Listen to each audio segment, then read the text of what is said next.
So last year, there was this thing called the college admissions scandal. You probably heard of it. 50 or so parents were found to have bribed administrators and coaches to have their children accepted to colleges all around the country. The reason you probably heard of it is that the story got drawn out in the op-ed section and the blogosphere because, as each pundit tried to teach us, the fact that a bunch of people broke the law was not in fact the real scandal. The crimes were only the tip of the iceberg. The real true scandal was so enigmatic, so elusive, so deeply buried that even after weeks in the press, commentators still felt called upon to dig some more. In case you've forgotten, let me refresh your memory as to what the real college admission scandal was. It was the problem of legal donations and the fact that they are tax exempt.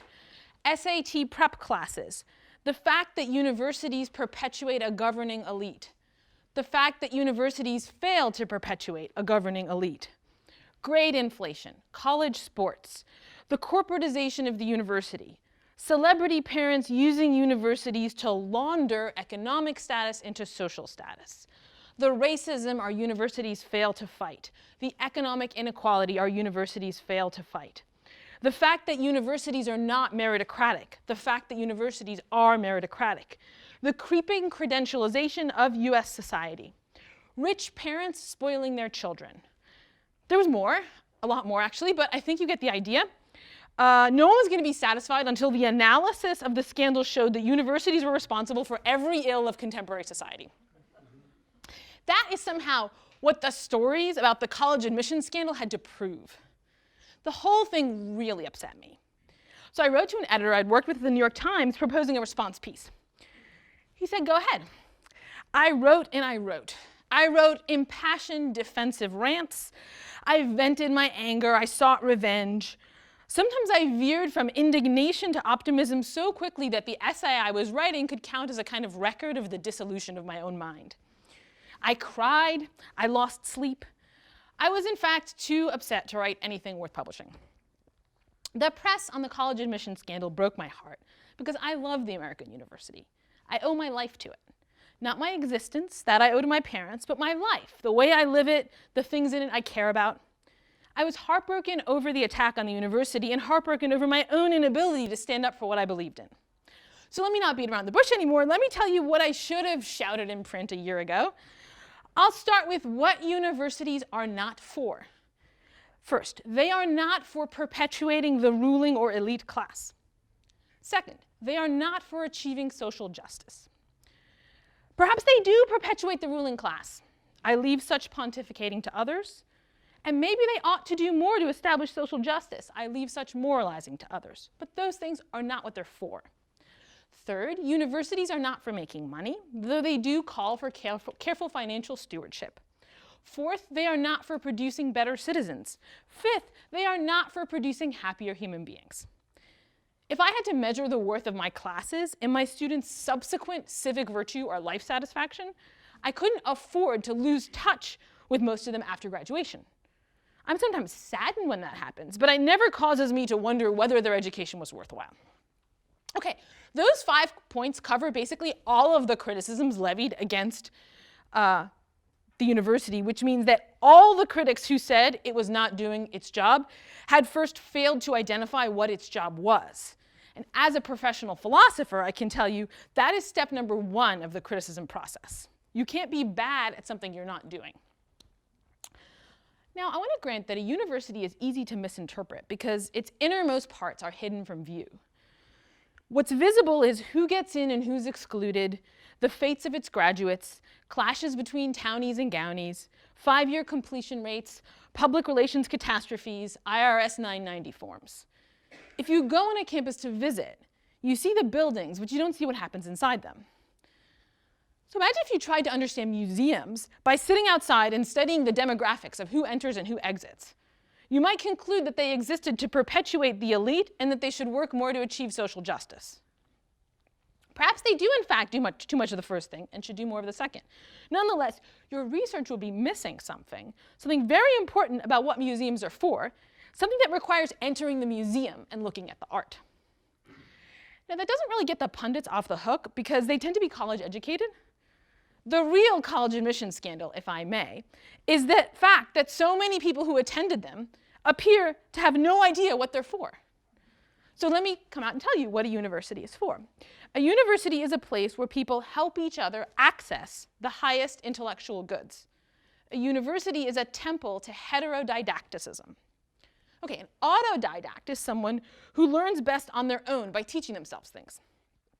Heterodidact is a word I made up, so don't feel bad if you don't know it. And it describes the rest of us for whom learning and knowing is a social activity.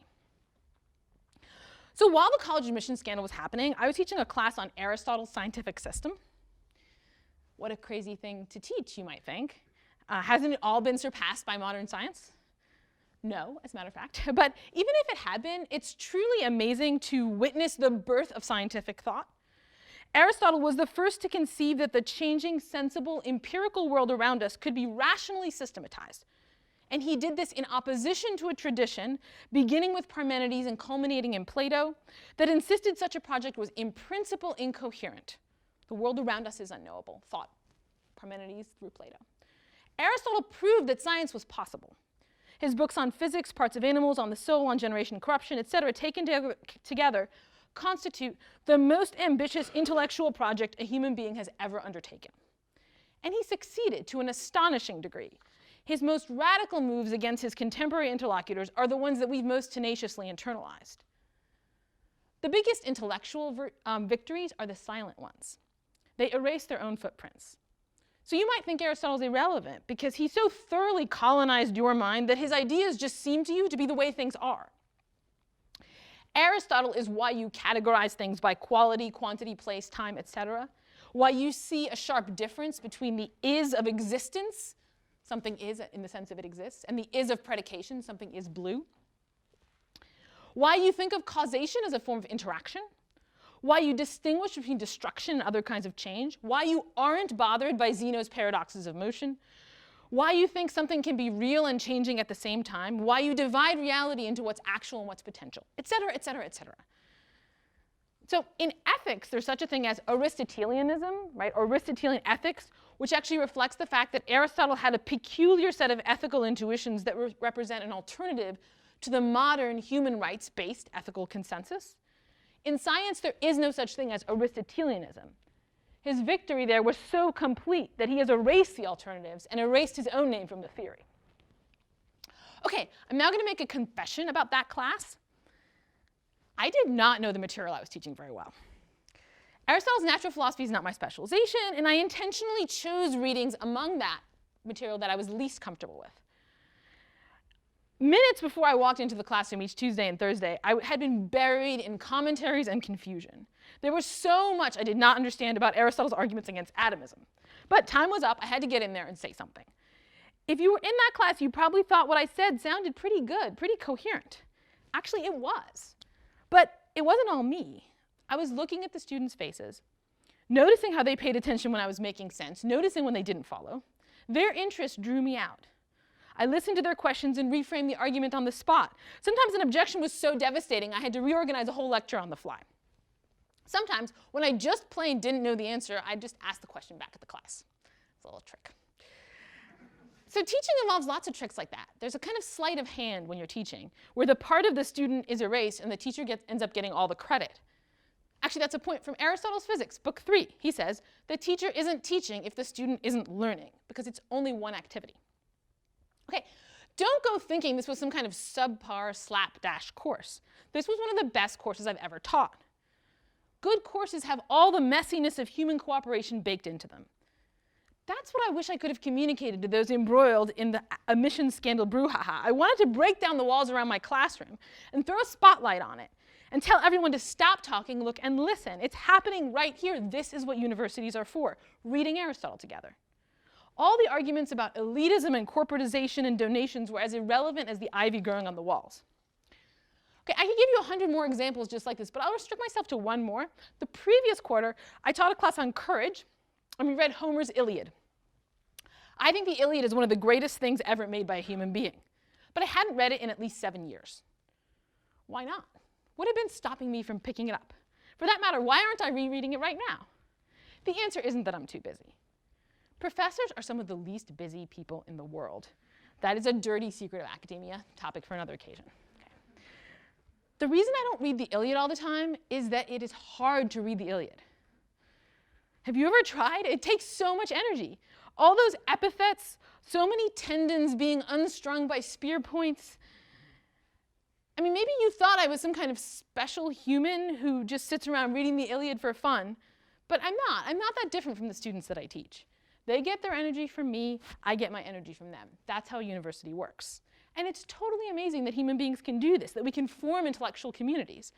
If we didn't actually see it happening, human beings collaborating with nothing to bind them to one another but a shared intellectual interest, I think we would doubt that such a thing was possible. These communities are far from perfect, a fact they inherit from the creatures who compose them, but they're wonderful.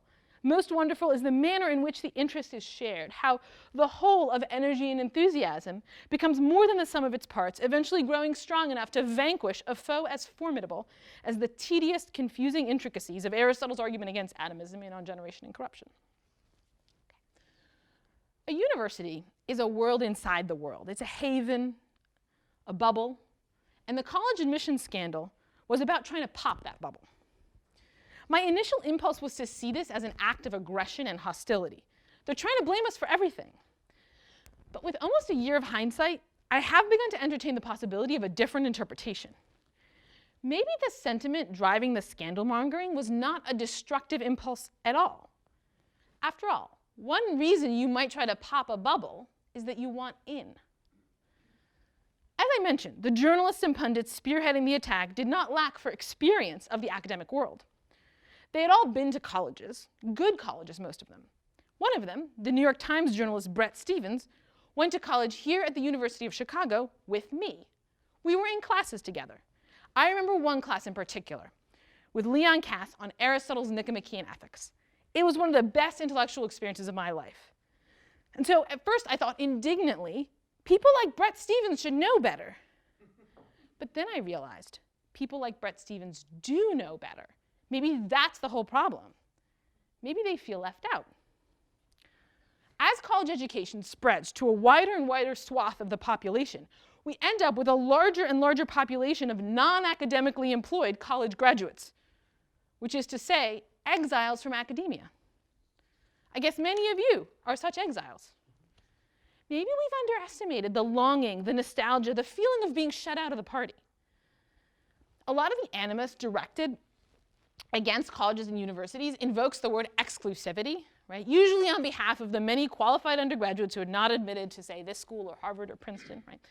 But the people invoking the word are never the excluded teenagers, but rather the elite adults, many of whom spent their formative years at such schools. What I'm saying is maybe there's a reason why they're so able to channel feelings of exclusion from academia. They miss us. Okay, one of the hardest questions in political philosophy, considered quite generally, is about the relationship between exclusivity and community. We face it now with immigration being arguably the single most sensitive political issue worldwide. Both Aristotle and Plato agreed that you had to limit a city-state to a reasonable size, by which they meant somewhere in the vicinity of 10 to 20,000 people, in order to make shared governance and genuine community possible. UChicago currently clocks in at about 17,000, and that number only includes students. If Plato and Aristotle are right, we can't keep growing without losing something. But we don't always have to face the exclusivity question in its sharpest form. Technology in the form of social media, podcasts, online newspapers, email, and blogs has allowed many of us to reach out without leaving our bubble. The most amazing thing about the internet, in my view, is the way it allows us to layer communities on top of one another, so you can live in two worlds at once, or more than two. So I've come to think that one intelligible response to the college admissions scandal is for those of us who can do so to reach out, to share our intellectual energy with as many people as possible. We can welcome you even if you're not on the inside. And while it's true that social media can be a nasty place, you could hardly be in a safer position than being a tenured professor. If anyone should be emboldened to speak out, it's us. And for a philosopher, the opportunities to speak out seem to grow by the month. People want to hear from us. There's a weekly philosophy column in the New York Times, right? It's amazing if you think about it. Like 20 years ago when I was in grad school, such a thing was unimaginable. And it attests to a kind of appetite for philosophy that's out there now. It's really something new, and I guess not. My guess is it's not unrelated to the exiles from academia problem. You all want to hear from us. That's great.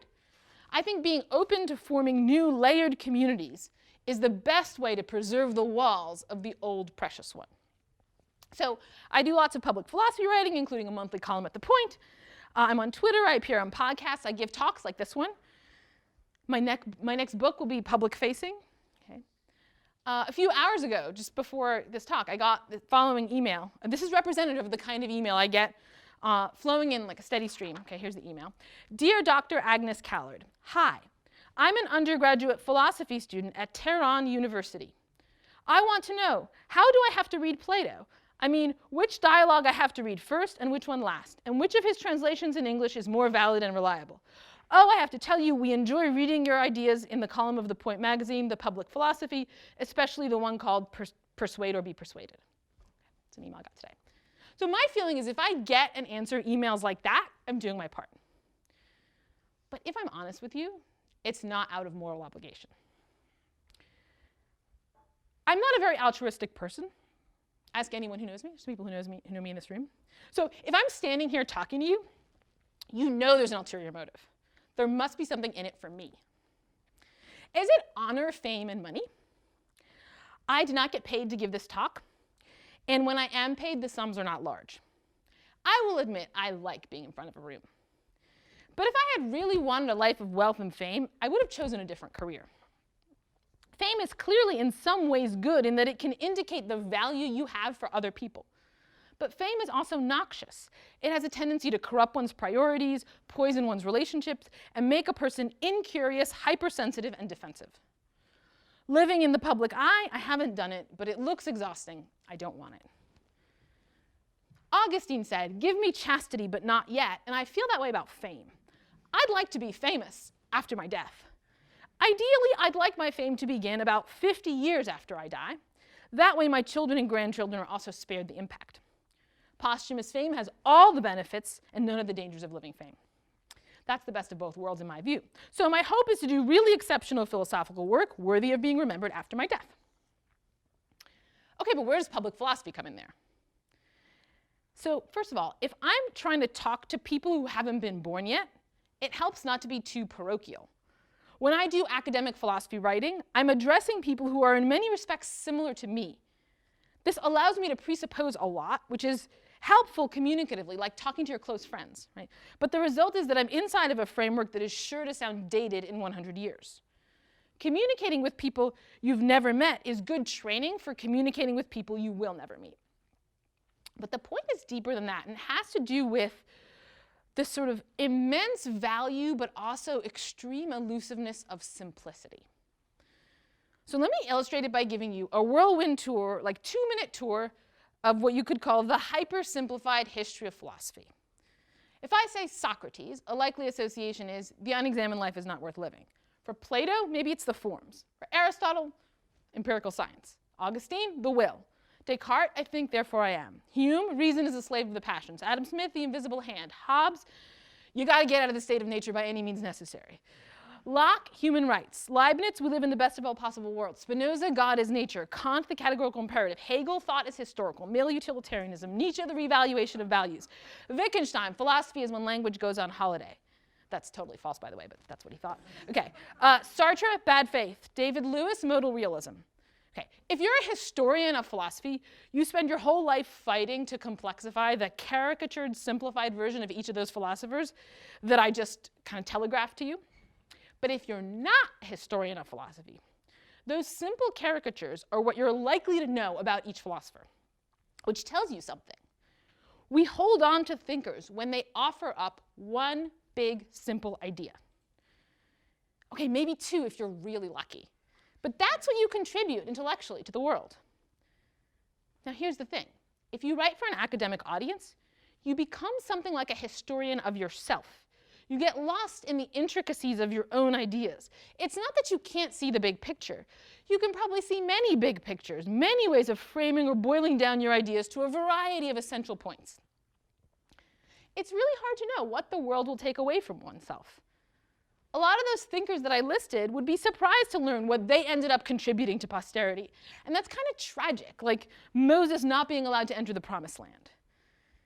I'm fine with my fame coming or not coming after my death, but I'm not fine with never knowing what my big new idea is. It would be sad for me to die knowing Kant's idea and Aristotle's idea, but not Agnes Callard's. I don't want to be left out of my own party. So I need to put myself in a context in which I'm regularly challenged to say what I think as simply and compellingly as possible. So my selfish motivation for doing public philosophy is that it offers up for me the possibility of peering around the corner of my own annihilation. Thanks. And now I'll take questions. Thank you. I just want to get my pen out. Okay. Questions? Yeah, Abe.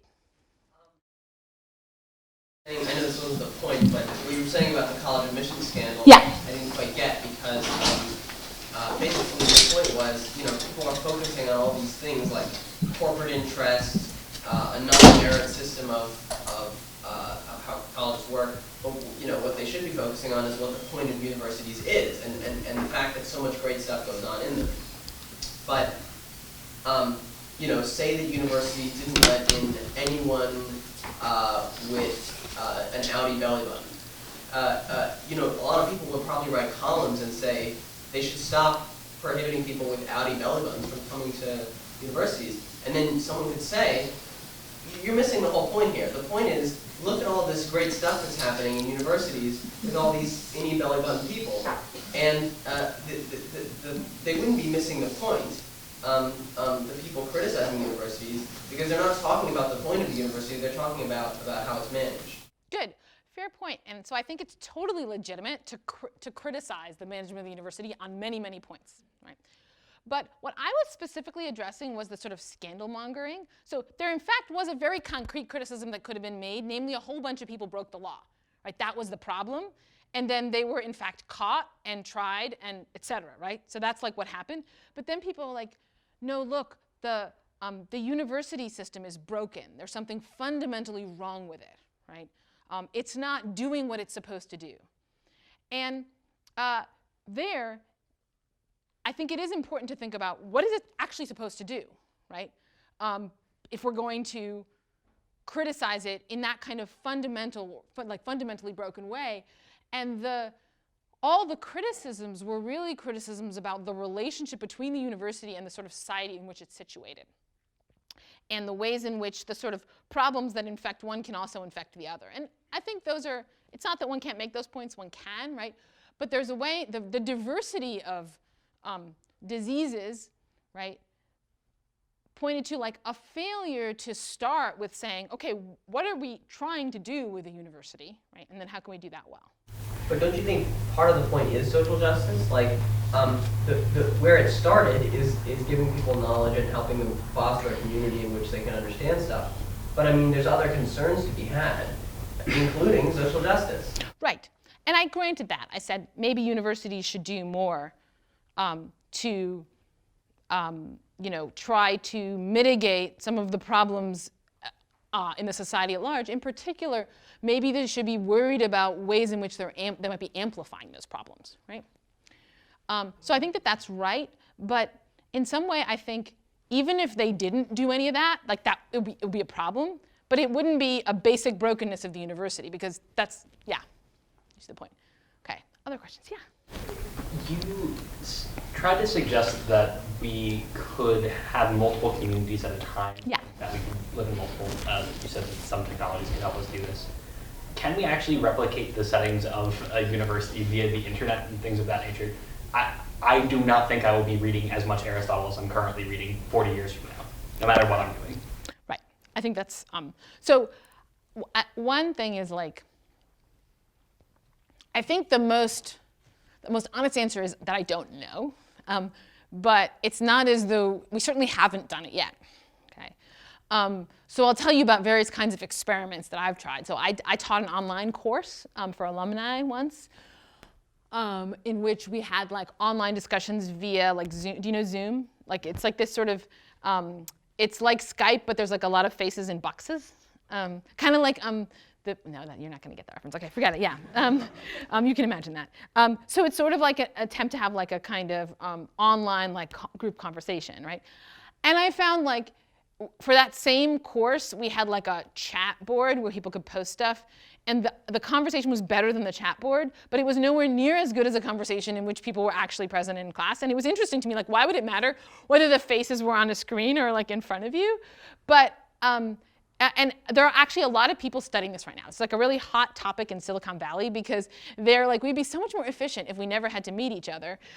So why, like, can we try to understand why in-person meeting makes any difference at all over like Skype or whatever?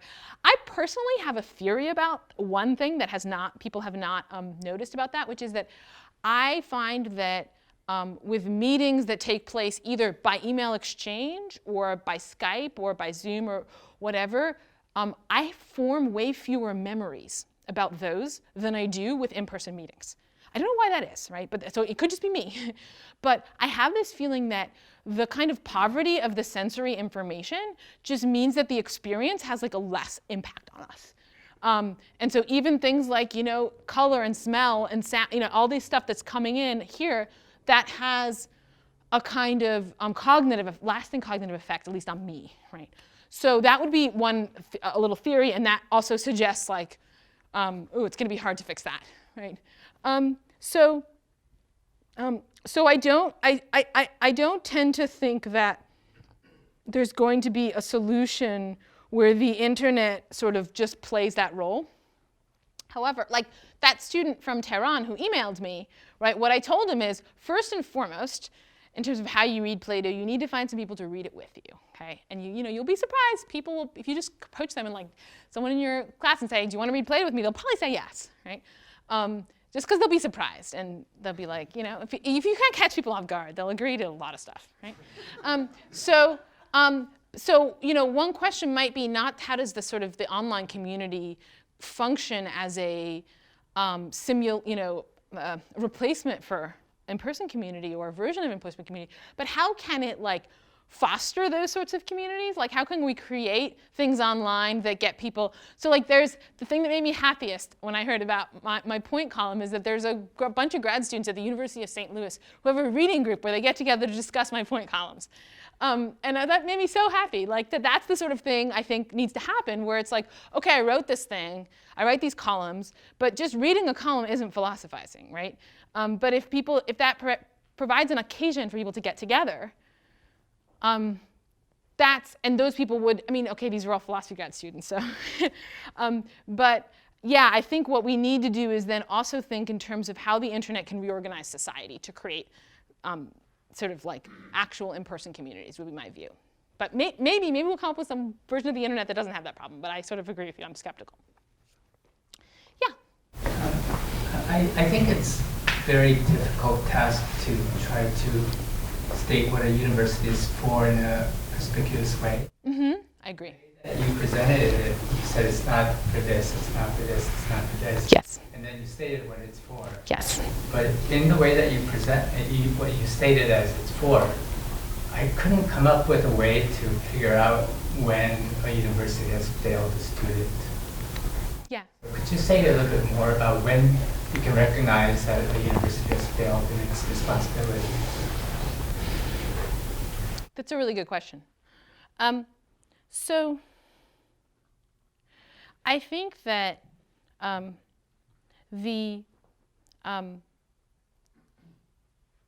so what I said universities are for is learning together, right? And I suppose a university would fail a student if they weren't learning, because in effect, like both parties have to be participating in order for the learning to be happening. But there are lots of reasons why a student might not be learning. But I think that kind of almost all of them in one way or another do fall under the scope of the university in the sense that, like, suppose a student has mental health issues, right? Well, there's a reason why we have mental health services on campus, like because mental health issues can get in the way of learning. And so it's our responsibility to deal with that, to make sure that they can learn, right? So I would say, the university is failing if the student isn't learning. But now you may ask, okay, how do we know whether the student is learning or not, right? And that is hard, and I think that, like, at that point we need, we're going to need, if we want to be able to answer that question and to sort of like measure the success of the university, which we may have reasons for wanting that. I'm not completely sure.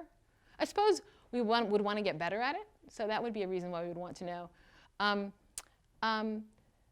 But there's a question whether that project of wanting to get better is one that the university engages in at that level, or is it just like me wanting to get better? So like, I get information about what my students are learning or not from talking to them, right? And from course evaluations, but also just from them coming to my office hours and being like, I didn't understand that. I get it during class when there's a sea of confused faces, right? That's information for me that I'm not doing my job, that I'm failing the students because they're not learning, right? So there are a lot of different forms of feedback, but at the top university, at the sort of the top level of like, is the university as a whole potentially failing the students? I guess I think maybe that's sort of a question that's a little bit above my pay grade, in the sense that like I would need to be an administrator who thinks about that question. You see what I mean? Like I don't think about that question. I think about the question, am I failing my students? And I have ways of judging that. And so it's not that I think there aren't ways that the university can fail. I think there are. But in order to be an expert in that question, you kind of need to be an administrator. Yeah? You said one thing a university is not is to promote better citizenship? Correct. Can you say something about do you think there's any kind of political content at all there, or any sort of public responsibility, some sense of the public good? I mean, just not a very good example, but you would probably, you teach Plato, you teach Aristotle, maybe you would teach The Souls of Black Folk by W.E.B. Du Bois and prefer that to teaching, say, Mein Kampf. There would be, is there no notion of content that leads in one direction or another? So there's a lot of ways in which there's stuff in Aristotle's Ethics that's in some ways more objectionable than Mein Kampf. So let me give you one of those views. So Aristotle thought that not all human beings could be ethical creatures or have ethical worth or value. Now, he didn't think that you could be ruled out on racial lines in particular, but he thought it was climate. People who were born in certain places, because people who were sort of too far north, like European people, they were the climate was too cold and it made them sort of bold but stupid. And then people who were from warmer, so Mesopotamian places where climate was too warm, and so they were smart but cowardly. And Greece, luckily, was the perfect environment for virtue. Okay, so this is from the Politics, book 7, I think. He thought of virtue as something that you acquired, and some people just don't acquire it. If you don't acquire it, your life just doesn't have value or worth. So the kind of post-Enlightenment basic ethical principle that I think is even shared by Hitler, okay, it's just the principle of, is that in some way, moral worth is something you get for free just by being born as a human being. Now, someone like Hitler might say, yeah, but there are certain things that could then disqualify you, right? If you belong to certain groups, that then counteracts. But for Aristotle, it wasn't that there were certain things that could counteract it. It was just like you never had it in the first place, right? And for a while, actually, when I first realized how deeply this was ingrained in Aristotle, and so in terms of the people who can't have virtue, in addition to people born in certain places, it's also true of all women, but then also like most of the people who live in a city, even the men who are born in the right place, because they never get educated, the sort of manual laborers. Okay. When I first sort of realized the extent of this view in Aristotle, which wasn't until I was like my second year teaching here, I thought I shouldn't teach it anymore.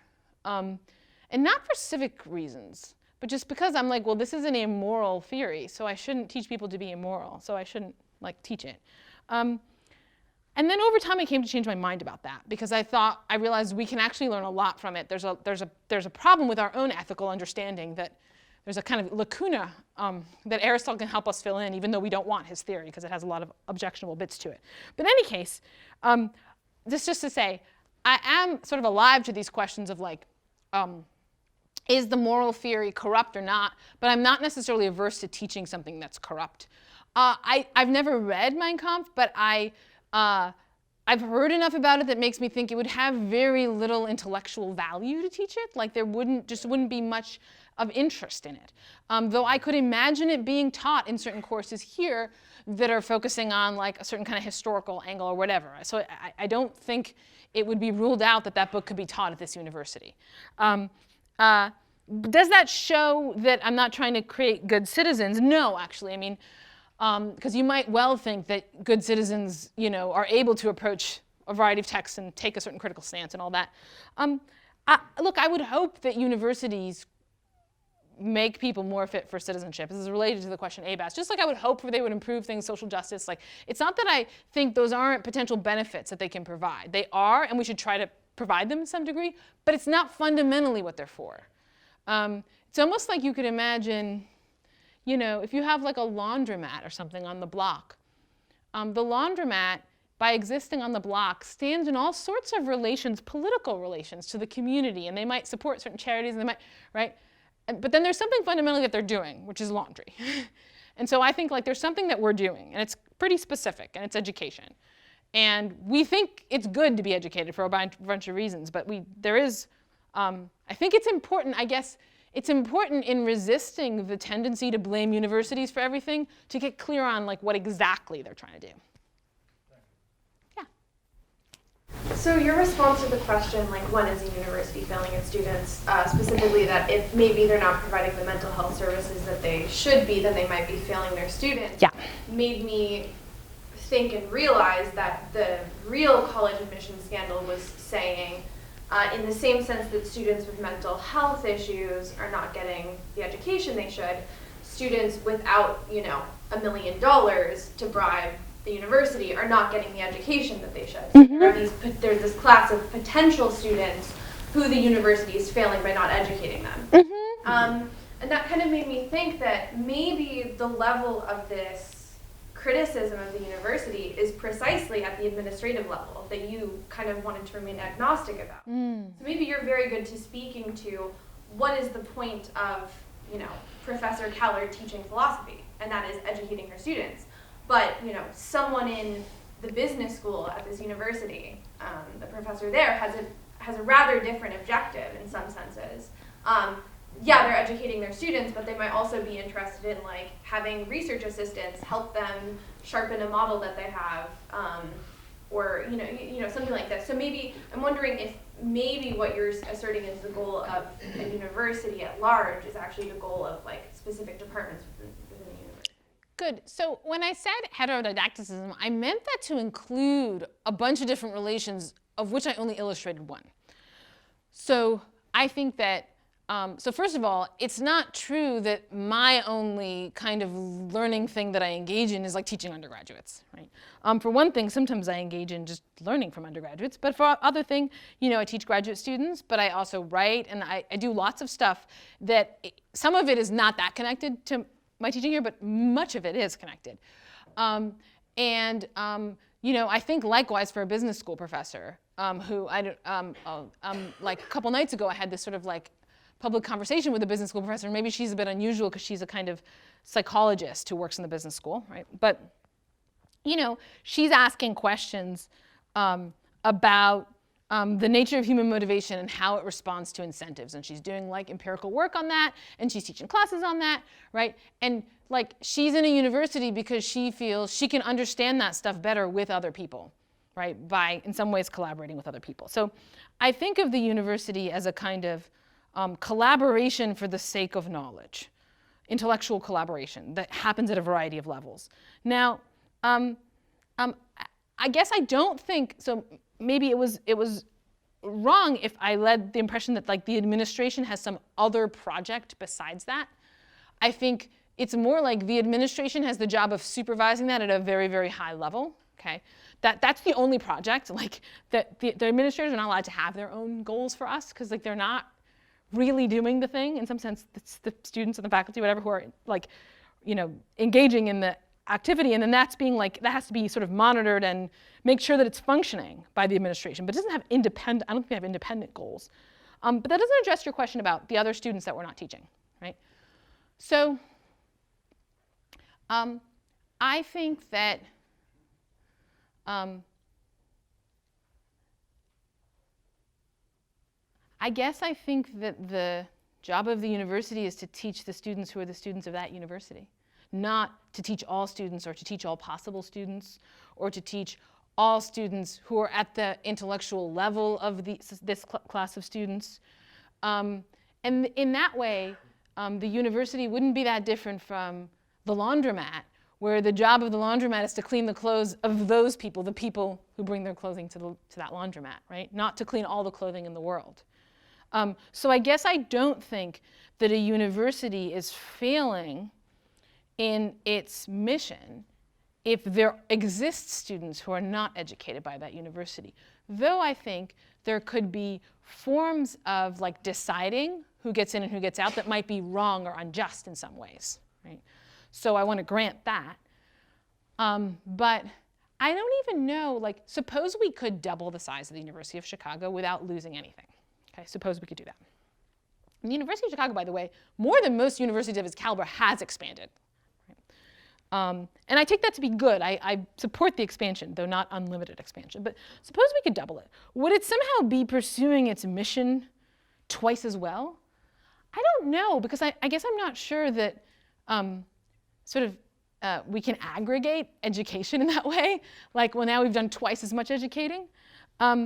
It might just be a good thing to do because, you know, in general, I don't know, like if you have a good functioning organization and you can keep it functioning at a larger level, maybe there's a general principle you should do that. But I don't think it would somehow be a failure to not do it or something like that. So I still think that the goal is this kind of shared collaborative intellectual project, you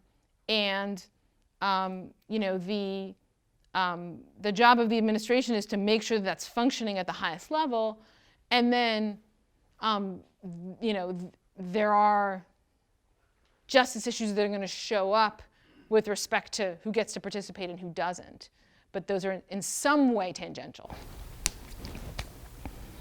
Yeah. With respect to the people who are alumni, no longer involved but might have a yearning to get back in the ring, so to speak. Yeah. I was wondering if their motivations are more that they want to engage academically speaking, or it's more they want to be able to see themselves as an intellectual.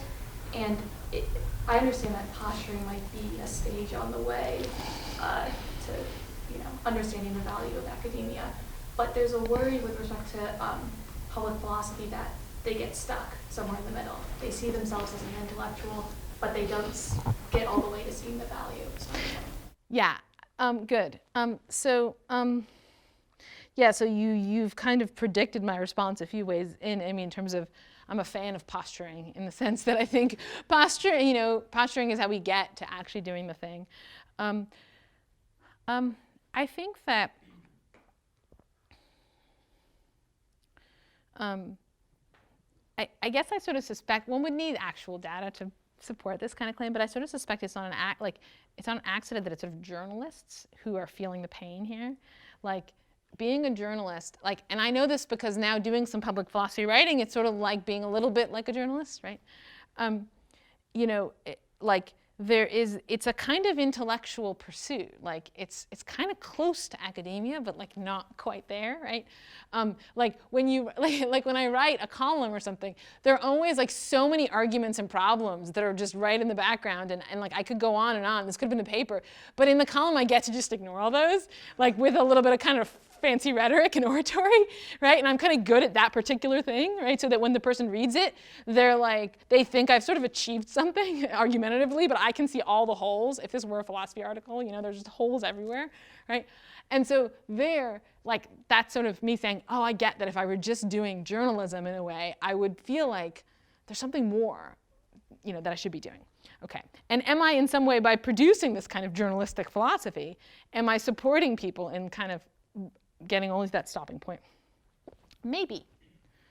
And I think there are real questions here about demographics and age. So I suspect that if I were to look at like the impact of my writing, it's going to have the most chance of having a genuinely philosophical impact on younger people. And that, like, the older you are, this is actually true of academics too, not just, you know, like one gets fixed in one's ways. I can feel it happening to me, right? And I fight it, but, the more susceptible you become to a kind of thinking that you've achieved something and you can be done there. And that's because like you feel death coming and you're like, I better achieve something before then. So I bet at least now I know this, you know? So the temptation to be like, at least now I know this gets greater and greater as you get older, right? And so in terms of like, you know, who is going to be benefited, I think I mean, people are really different. And so I think, you know, but I do think that like, it's people who would think of having a discussion group about it that are more likely to get something out of it. But also, you know, what really helps for me is like Twitter, because I can write something and then people will just get up in arms about it and to kind of start yelling at each other about it. And sometimes I can just step back and kind of watch. It's fun. And there, so what Twitter does is it creates at least sometimes a kind of space where like it opens the piece of writing. It prevents it from being sort of sealed shut on itself. And so the more we can have that, an interplay between sort of pieces of writing and then conversations, and the more, it would be great if a lot more of our conversations on Twitter were about those sorts of things, right? And so that, you know, it could be like, maybe there is some posturing and maybe there is some sealing oneself in, but sort of along the way, if people are doing that and bouncing off each other, there could still be a kind of like that it wouldn't be the piece itself that helps, but it would be the engagement that it makes possible, say. But honestly, I'm not sure. Like, you know, it's an experiment for me. As in my first column, I basically raised this worry. Like, so, yeah. Hi, thank you. I was just not sure I felt like you really answered for me the question, what is the good of public philosophy? Mm-hmm. And so I guess like, I think it sounds like what you're saying is that it's something like extending the role of the university as facilitating this kind of cosmopolitanism in a larger social. Yes. That's the good for other people. I also discussed the good for me. Yeah. But I'm just wondering if like that's a good thing, and if it's true, and I guess like sort of like throw in a smattering of like historical sort of concerns, right? So like, funnily enough, I'm TAing right now a class in which we just read Mein Kampf. Mm-hmm. Okay. Like, astonishing in a way how there's this kind of like smattering and kind of like amalgamation of kind of Kantianism and Nietzschean sort of ideas that are employed within it. And it kind of like, there's some sophistication to it. It's not just like a stupid text. Right. You know? And then of course you've got like Plato and Dionysius or whatever, and then Aristotle. Like there's this question of whether or not like the philosophy in the public sphere has good effects. Mm-hmm. Yeah, good, right. So like maybe if Nietzsche, maybe if Hitler had done less philosophy, right, he wouldn't have produced Mein Kampf. Yeah.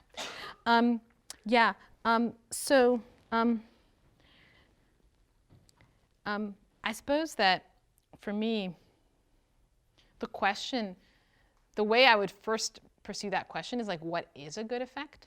Like, that's a philosophical question, right? And it's sort of, you know,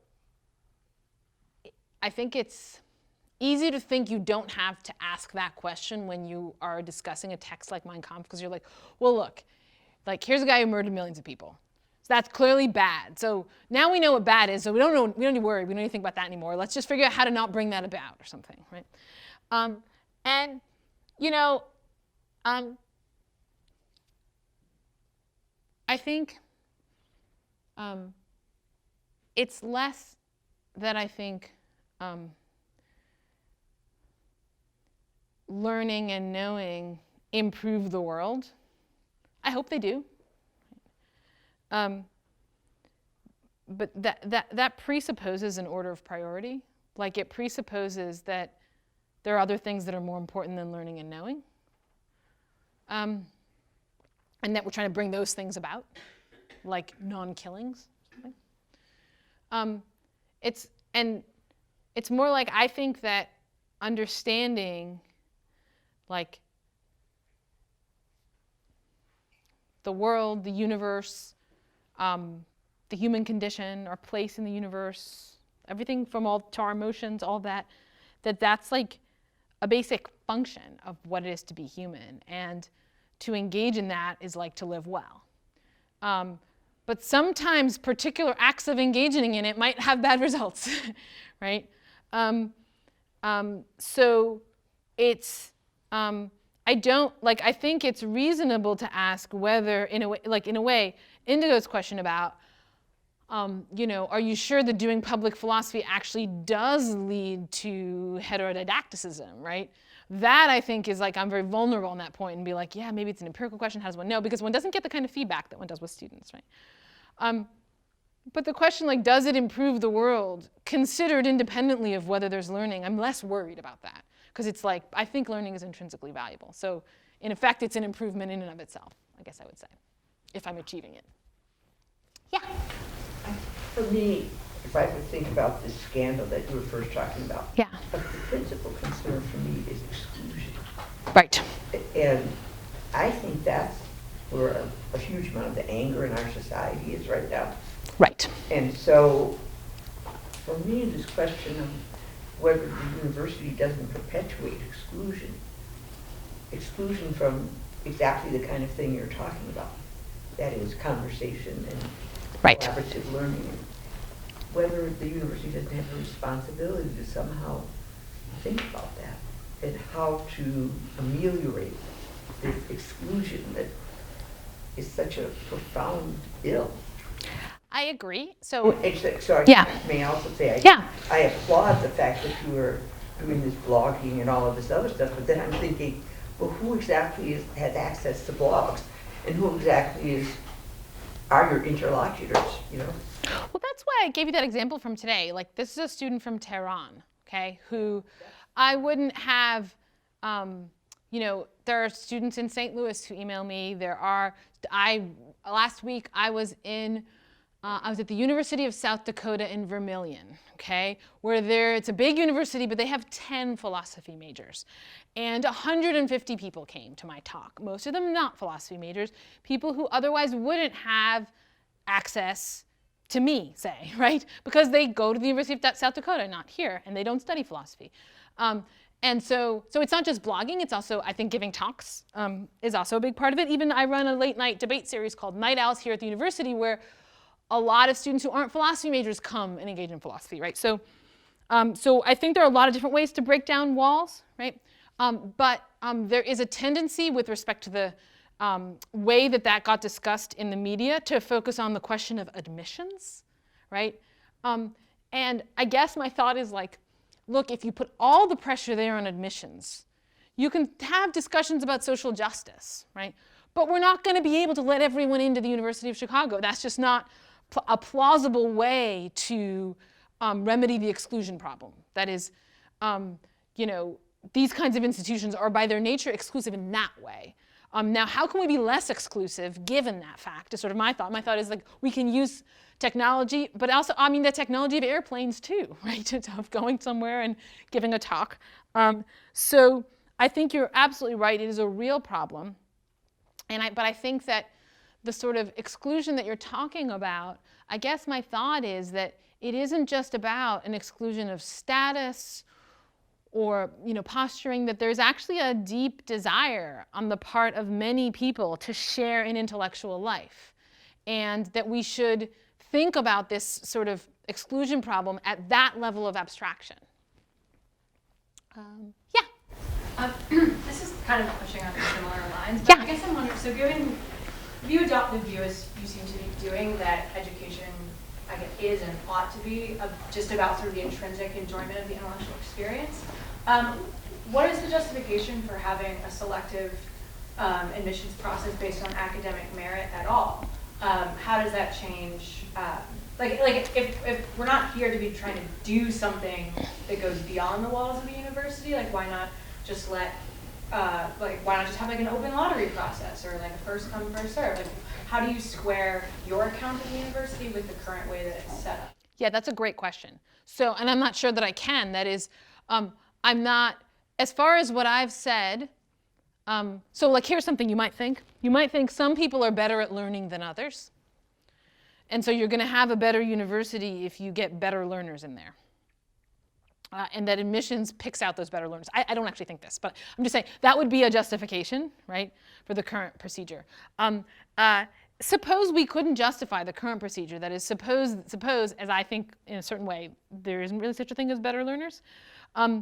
It would, like, there could be a lottery or there could be this other system. It's not clear that one would be better than the other. So it's not clear the current system would be wrong or problematic. It's just that it would be equally good to have a lottery.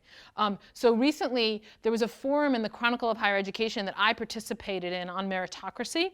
But not my piece, I'm referring to another person, Anastasia Berg, who's a grad student, graduated from here, wrote about admissions lotteries. And she argues in her piece, like, we should have admissions lotteries. So I commend that to your attentions if you're interested in that question. So it's a nicely argued piece. You're only going to be able to, if you have used Chicago, you have to log in through the thing, because otherwise you won't get access. It's gated, unfortunately. But let me say something about the question of being good at learning. So this is something I think about a lot. Right now, Marin was there a few days ago. I gave a talk called "There's No Such Thing as Being Good or Bad at Philosophy" at Northeastern University downtown. Uptown on the north side. So I think, at least with respect to philosophy, I don't believe in the idea of there's being such a thing as a talent or a skill at philosophy, and I have a big argument as to why that's true. But that's what I do, philosophy. Maybe there is such a thing for math. Maybe there is such a thing for other subjects. Okay, maybe I have to say with respect to learning languages, right? As someone who's pretty good at learning languages, but who has spent a lot of time around people who are really, really, really good at learning languages, it seems to me there is such a thing as being good or bad at learning languages. So it may be that, like, whether someone is good or bad at learning actually depends a little bit on, like, what subjects you have, right? And how you think about those subjects. And, like, one reflection you might have as a result of that is, like, maybe we should have more of the subjects that you can't be good or bad at. Maybe we should focus on those subjects, right? I have some inclinations in that direction. But I don't feel like I have the expertise to make the claim about other fields, but I do make it about philosophy, that there isn't such a thing as being good or bad at it. And so if we were letting people in only for the purpose of doing philosophy, then I don't have an argument as to why it would be worse to have a random system, but I don't think it's wrong to have the system that we have. You seem puzzled. Do you want to ask a follow-up? Well, I guess for me, I guess I just take a different view about the sort of intrinsic versus extrinsic. Like, it seems to me that education is intrinsically, like, very enjoyable and a wonderful experience, but that a university is premised upon the assumption that, like, the reason why we're letting certain people in is what they're going to now do with that education and how they're going to bring it into the world. And so I guess I'm struggling with, like, why we should adopt this idea that, like, I mean, it seems to me like we're not devaluing, like, how the idea of intellectual enjoyment by also saying that education has these important external or extrinsic benefits. And I'm wondering, I guess, why you're making that move. Good. So first of all, I don't think it's for the sake of enjoyment. That is, it may be enjoyable, but I think even if you didn't enjoy it, learning would still be valuable, because it's just valuable to learn. So I think that if learning were not, if people who had learned stuff were not valuable for society, we wouldn't have universities, right? So the reason why our whole society supports universities is that this thing that we're doing has uses, right? But that doesn't mean that it's the place of the university to see itself as doing all of those things, right? It's almost like, it's like there's a market for the university in the society, right? And so the university pops up. There's a market for the university to do what it's doing, namely learning, right? But I guess I think it's almost like one of these paradoxes, like the paradox of hedonism, where if you go for pleasure, you don't get pleasure. It's like the way you get those benefits is by treating learning as an end in itself. And so it's not that I think everyone ought to always treat learning as an end in itself. One last question. Yes, go ahead. So how possible is public philosophy? It seems like when you're writing your public philosophy pieces, you're trying to remove a lot of the philosophical content to be able to put it out there. Or do you not see it that way? I don't quite see it that way. I see it as like figuring out what is the one point I want to make here. So it's really about simplification. And a lot of the bit that you don't see that I really enjoy and surprisingly have gotten out of it is the interactions with the editors of the magazine who give me comments, and they're like, I didn't get this, and I didn't get this. You go back and forth.